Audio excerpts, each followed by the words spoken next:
যে দিদিদের gate, dining রুমের গেট কেমন হয়েছে তোমরা সব জানিও। এই যে গেট করেছে,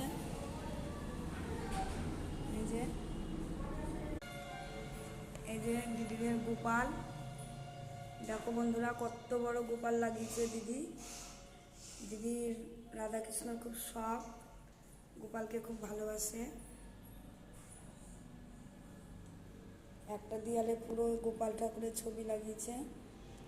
আর এই যে ডাইনিং রুম, এটা ডাইনিং রুমে এরকম করেছে। আর এই যে দিদির ওপরকার রান্নাঘর, এই যে রান্নাঘর, এই যে এখনো কমপ্লিট হয়নি, সব দেখতেই পাচ্ছ তোমরা। এই যে দুটো ঘর করে করেছে, এই যে একটা ঘর, এই যে একটা ঘর, দুটো ঘর করেছে। দুই ছেলে, ওর জন্য দুটো ঘর। দিদিরা তিনতলাতে ঠাকুর ঘর করেছে, তোমাদের ঠাকুর ঘরটা দেখাই চলো। এই যে বন্ধুরা, দিদিরা তিনতলাতে ঠাকুর ঘর করেছে। এই যে এখন সব এখনো চালু হয়নি, সব কাঠকুটো রেখে দিয়েছে। এই যে ওই সিংহাসনটা এখন দেখাতে পাচ্ছি না, সিংহাসনটা আবার একদিন আসবো,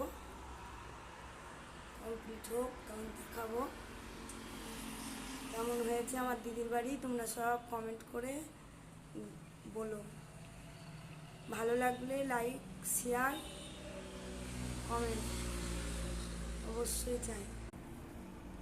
এই যে দিদিদের ওপরটা, দিদিদের একদম রাস্তার ধারে বাড়ি, দিদিদের একদম রাস্তার ধারে বাড়ি, দেখতেই পাচ্ছ।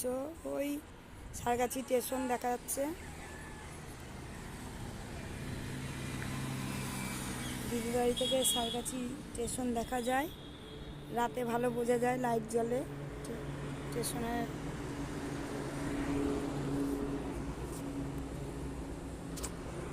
রাতে ভালো বোঝা যায়, রাতে যদি পারি উপরে এসে দেখাবো ওপরটা।